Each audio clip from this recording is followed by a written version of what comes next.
নমস্কার বন্ধুরা, রান্নাঘরে সবাইকে স্বাগত। আজকে আমি বানাবো অতি পরিচিত একটি রান্না, কাশ্মীরি আলুর দম। এই রান্নাটি যেমন তাড়াতাড়ি হয় আর খেতেও তেমনি সুস্বাদু হয়। চলুন তাহলে বানিয়ে ফেলি রেসিপিটি। এই রেসিপিটি বানানোর জন্য আমাদের লাগবে আলু। আমি 1.5 কেজি আলু ধুয়ে নিয়ে সেদ্ধ করে নিয়েছি।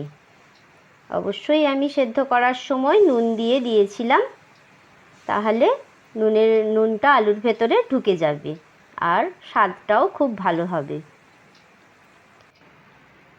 আলু সেদ্ধ হয়ে গেছে, এবার ঠান্ডা করতে দিলাম। যতক্ষণ ঠান্ডা হচ্ছে আলুগুলো, ততক্ষণ আমি মশলাগুলো রেডি করে নেব। একটা গ্রাইন্ডারে কিছুটা কাজু, পোস্ত, চারমগজ আর কিছুটা দই দিয়ে একসঙ্গে বেটে নিলাম।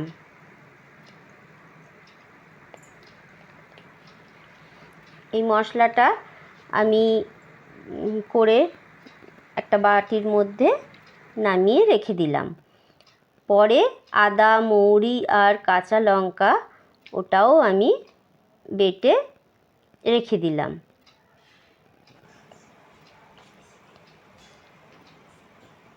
আলুগুলো আমার ছাড়ানো হয়ে গেছে। আমি 2 টুকরো করে আলু কেটে নিয়েছি।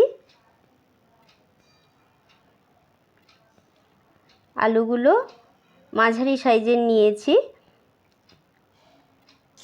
2 পিস করে হয়েছে। এবার কড়াইতে রিফাইন অয়েল দিয়ে গরম করে নিয়ে আমি আলুগুলো ভেজে নিচ্ছি। আমি 2 বারে ভাজবো। আলুটা একসঙ্গে ভাজা যাবে না, অনেকগুলো আলু আছে। 2 বারে একটু লাল লাল করে আলুগুলো আমি ভেজে তুলে নিচ্ছি। এবার ওই তেলের মধ্যে আমি একটু ফোড়ন দেবো। গোটা জিরে, শুকনো লঙ্কা আর গোটা গরম মশলা ফোড়ন দিয়ে আমি রান্নাটা শুরু করব।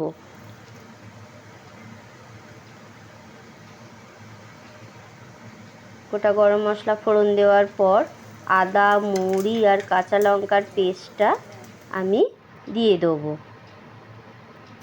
দিয়ে আমি কষিয়ে নেবো ভালো করে। ভালো করে কষানো হয়ে গেলে কাজু, পোস্ত, চারমগজ আর দই দিয়ে যে আমি পেস্টটা বানিয়ে রেখেছিলাম ওটা আমি দিয়ে ভালো করে কষিয়ে নেবো। এই সময় আঁচটা আমি অবশ্যই একটু কমিয়ে রান্না করব, যাতে দই আছে দইটা কেটে না যায়। এবার কাশ্মীরি লঙ্কার গুঁড়ো আমি দিয়ে দিচ্ছি একটু কালারটা ভালো আসার জন্য। আমি কিন্তু এতে হলুদ ব্যবহার করব না। আর পরিমাণ মতো লবণ আমি দিয়ে দিচ্ছি। দিয়ে ভালো করে কষিয়ে নিচ্ছি। মশলার বাটি ধুয়ে জলটাও একটু সামান্য পরিমাণে আমি দিয়ে দিচ্ছি। আর আমি গরম জল বসিয়ে দিয়েছি গরম করতে, জল গরম বসিয়ে দিয়েছি।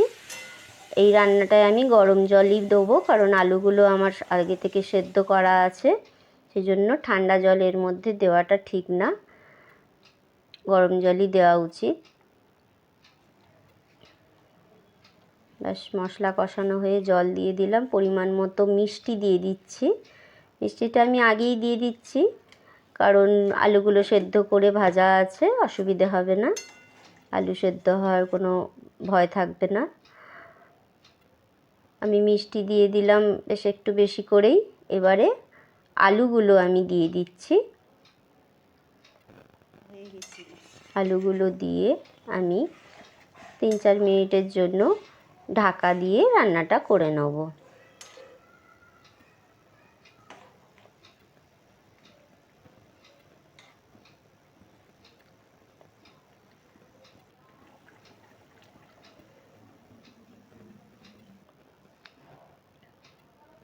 তিন চার মিনিট পরে ঢাকাটা খুলে আমি দেখলাম অনেকটাই জলটা শুকিয়ে গেছে।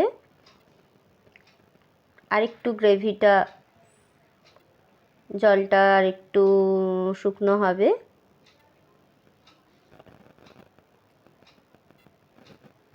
ব্যাস মোটামুটি রান্না রেডি। আমি গরম মশলা সামান্য একটু দিয়ে দিলাম।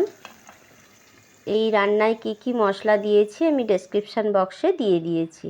ভালো লাগলে অবশ্যই ট্রাই করবেন, সাবস্ক্রাইব করে দেবেন, পাশে থাকা বেল আইকনটি প্রেস করে দেবেন।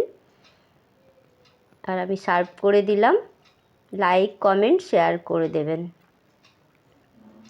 গরম গরম কমেন্ট অবশ্য করে দেবেন। গরম গরম লুচির সাথে আমি এটা সার্ভ করে দিলাম।